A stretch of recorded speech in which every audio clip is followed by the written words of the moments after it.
Benfica-Inter 3-3, è successo davvero di tutto in una partita da pazza Inter, veramente è tornata la pazza Inter, una partita dai due volti. Primo tempo disastroso, sotto per 3-0, a rischio figuraccia davvero. Secondo tempo invece di grande voglia, di grande rimonta fino al 3-3 e addirittura sfiorando anche la vittoria con Barella che va a colpire l'incrocio dei pali pieno. Una partita che avevamo presentato con una relativa importanza perché l'Inter, ok che è Champions League, ma è già qualificata agli ottavi di finale e comunque a prescindere qualsiasi risultato avrebbe portato a doversi giocare il primo posto nell'ultima gara del girone contro la Real Sociedad a San Siro. Quindi relativa importanza, ma è una partita che paradossalmente ci dà delle indicazioni secondo me molto più importanti di tante altre gare, a mio modo di vedere, a partire dalle indicazioni relative ai giocatori scesi in campo, soprattutto quelli che si sono visti meno fin qui, che hanno avuto un'opportunità importante per mettersi in mostra e adesso li analizziamo, anche se per me la vera notizia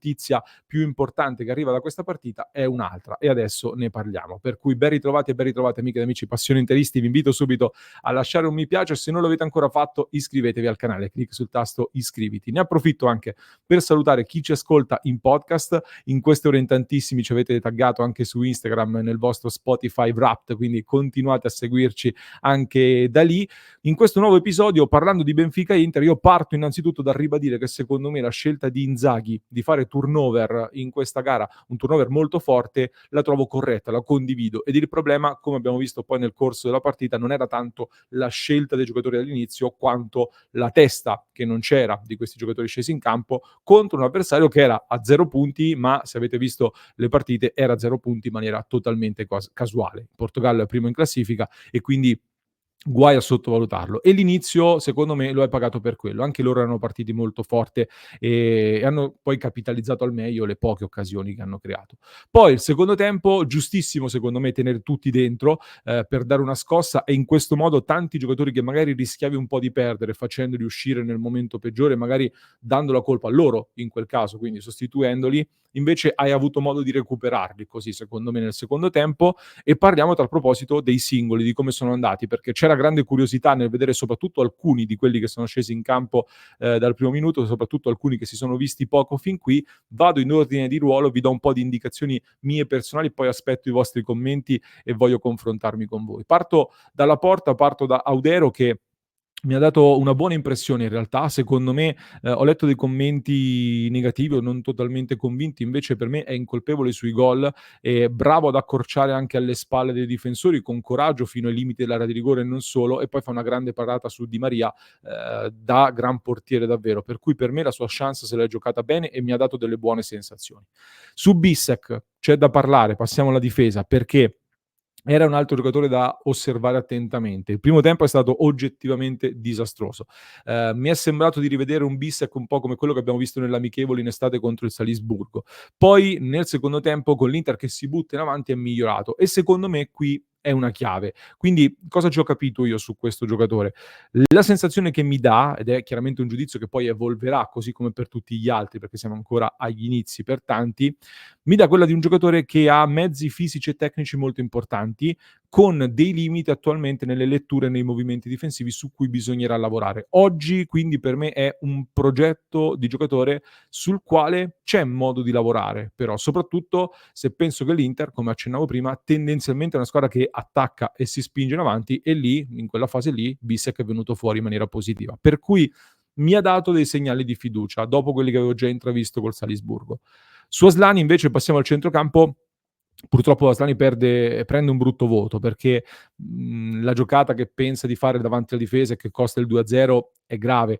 fa poco filtro davanti alla difesa e si nasconde un po' nelle difficoltà del primo tempo. Però su Aslani dico due cose. La prima è che vorrei giudicarlo prima o poi in una partita da titolare normale, nel senso che per ora ha giocato da titolare solo contro la Real Sociedad in casa loro e appunto contro il Benfica. Due contesti piuttosto particolari anche per com'era la formazione attorno e inevitabilmente può avere delle difficoltà. Seconda cosa, dobbiamo anche renderci conto che io credo che in tanti abbiamo negli occhi prima Brozovic e poi Çalhanoğlu in quel ruolo lì, che sono due top assoluti e bisogna capire che le aspettative in questo momento su Aslani non possono essere, secondo me, tarate sul rendimento di quei due. Per me al contrario di quello che dicono in molti, Inzaghi non ha perso Aslani buttandolo nella mischia in questa partita così, in questo modo qua, però ecco Inzaghi adesso ha un compito importante, quello di continuare a lavorarci, a farlo crescere e a puntarci bene perché, per me il potenziale ce l'ha. Klaassen invece purtroppo devo dire molto male, un giocatore con così tanta esperienza, ecco me lo aspetto anche più voglioso e più attento con la testa dentro questa partita, invece non si è praticamente visto. Per ora diciamo che Inzaghi, se non l'ha fatto giocare evidentemente qualche motivo c'è. Carlos Augusto sulla sinistra, comincio a pensare che possa diventare molto utile anche come terzo di difesa in realtà, perché nello spingersi in avanti, l'ho visto ancora con qualche difficoltà, nel senso che le potenzialità le ha, il coraggio lo stesso, è bravo anche con entrambi i piedi, è giusto puntarci sicuramente, però per me per ora viaggia ancora sul 5 e mezzo come prestazione, e quindi voglio vederlo ancora di più.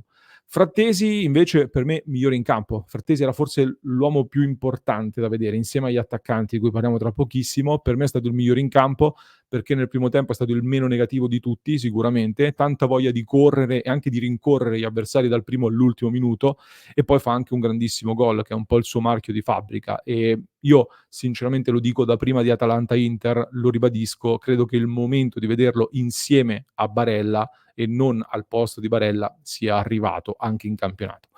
Gli attaccanti, poi c'era tanta voglia di vedere gli attaccanti per capire dietro Lautaro e Thuram dobbiamo poterci permettere delle rotazioni. Ecco, Arnautovic è un giocatore comunque di grande esperienza, o comunque d'esperienza, non deve aver bisogno di motivazioni lui, ti aspetti che sia lui a trascinare, ci ha messo della voglia, sono mancati un po' i rifornimenti, non è una grande partita, però si è sbloccato e se fate caso all'esultanza che fa dopo il gol mi dà proprio il senso di liberazione. Quindi non fosse che la prossima avversaria sarà il Napoli, ecco, io l'avrei voluto rivedere subito in campo da titolare perché adesso sono curioso di vedere se decolla lui e da lui inevitabilmente passa tanto della nostra stagione, lo sappiamo bene. Sanchez poi mi porta anche alla notizia più importante di questa partita, perché Sanchez per me ha risentito chiaramente del primo tempo difficile di tutta la squadra, ma nel secondo tempo l'ho visto giocare da leader, dall'alto della sua esperienza anche qui. Ha trascinato secondo me un po' la squadra, trasforma un calcio di rigore pesante, lui che poi non ha una grande percentuale di realizzazione sui rigori, e poi nel post partita si presenta ai microfoni, rilascia una dichiarazione che è molto stile Sanchez, perché gli chiedono di questa rimonta appunto dal 3-0 fino quasi a vincere la partita e Sanchez in sostanza dice che queste cose le fanno solo le squadre con mentalità da campioni, tema che ritorna. E questo per me è un punto da sottolineare, il punto anzi da sottolineare dopo Benfica-Inter, perché è un tema che in parte ha toccato anche Inzaghi,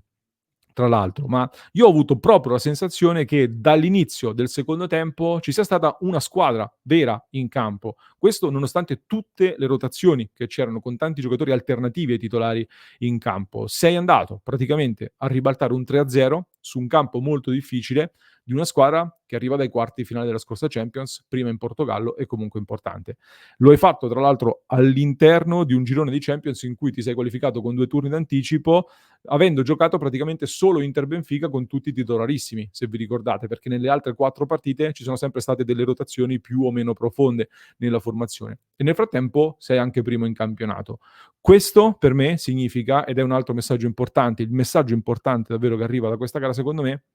che Inzaghi è in controllo, sa cosa sta facendo, con qualche mezzo passo falso, ma è in controllo. La squadra è unita, ha chiaro in mente il percorso da fare, cosa vuole fare e ora si prende anche una botta di entusiasmo con questa rimonta così che ci farà sicuramente bene. Ci vedo tantissime cose positive che poi andremo anche ad approfondire in diretta alle 19:30. Vi voglio dire però in tutte queste cose positive anche un piccolo doppio rammarico. Il primo il non aver assegnato più di un gol non aver segnato più di un gol al Benfica nella gara d'andata perché rischia di condizionarci con la Real Sociedad e arrivare secondi sarebbe davvero un peccato per quello che abbiamo espresso fin qui. Secondo tema è che fermo restando che a casa della Juventus per me il pareggio è stato un buon risultato, io quella sensazione di incompiuta un po' me la porto dentro, un po' mi è rimasta perché si poteva anche vincere forse. Sensazione che chiaramente mi si riduce se poi si vince col Napoli nella prossima giornata, cosa non semplice, ma credo che ora l'Inter ci abbia dato dei segnali per poter essere fiduciosi, ecco, quantomeno per quello che abbiamo visto fino ad ora. Con questa poi botta di entusiasmo, diciamo così, con questa sfida e queste notizie che sono arrivate, credo che da parte di Inzaghi ci sarà anche, più tranquillità, non che non l'abbia avuta fin qui, ma ci sarà ulteriore tranquillità aggiuntiva secondo me nel poter andare a integrare qualcuno di quelli che abbiamo visto appunto in questa gara nelle rotazioni insieme ai titolari, cosa che diventerà fondamentale sicuramente in questo dicembre e soprattutto nella parte di gennaio in poi dove le partite cominceranno a pesare veramente, veramente tanto. Quindi questa per me è la vera notizia importante che arriva da Benfica Inter. Fatemi sapere se siete d'accordo, scrivetemi nei commenti anche